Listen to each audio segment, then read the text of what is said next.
KKY music की शानदार प्रस्तुति।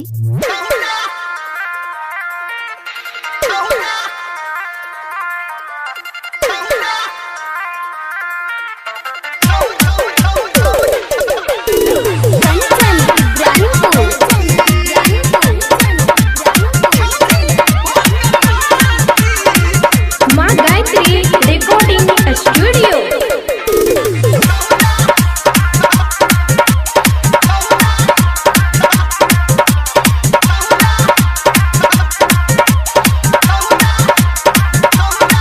छौरा छौरीले हरान, छौरी छौराले हरान, छौरा छौरीले हरान, छौरी छौराले हरान। एकर बिगुरल छै दूर गति छौरा रे रे रे रे रे छौरा छै अगति तो ई छौरी भगवती। छौरा छै अगति तो ई छौरी भगवती।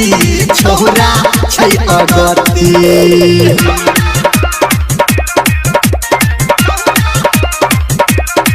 कन्हैया दीवाना बैरिया चौक।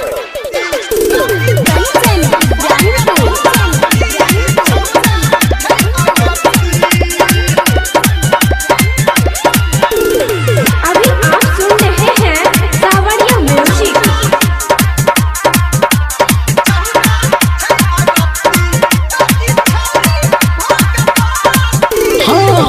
बाली उमर में छौरी करै छै नदानी।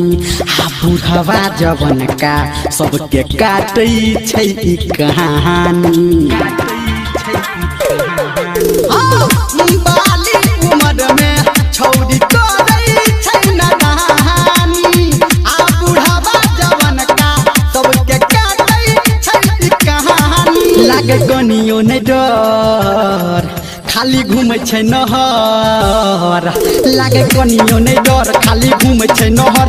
आब कहबौ हमरे कहती छौरा रे रे रे रे रे छौरा छै अगति तो ई छौरी भगवती। छौरा छै अगति तो ई छौरी भगवती। छौरा छै अगति। कन्हैया दीवाना बैरिया चौक।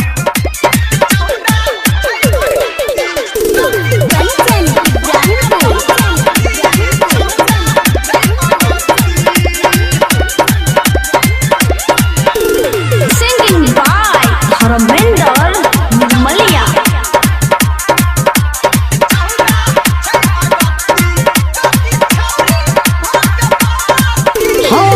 गाबी गाबी गाना सबके कहै धर्मेंद्र। आ नाचै छी एकरा पीछा नाचै जेना बंदर। गाबी गाबी गाना सबके कहै धर्मेंद्र। आ नाचै छी एकरा पीछा नाचै जेना बंदर। छै दुनिया दीवाना रे के करत ही माना रे। छै दुनिया दीवाना के करत रे माना। छै दुनिया ई होती छौरा रे रे रे रे रे छौरा छै अगति तो ई छौरी भगवती। छौरा छै अगति तो ई छौरी भगवती। छौरा छै अगति। KKY म्यूजिक की शानदार प्रस्तुति।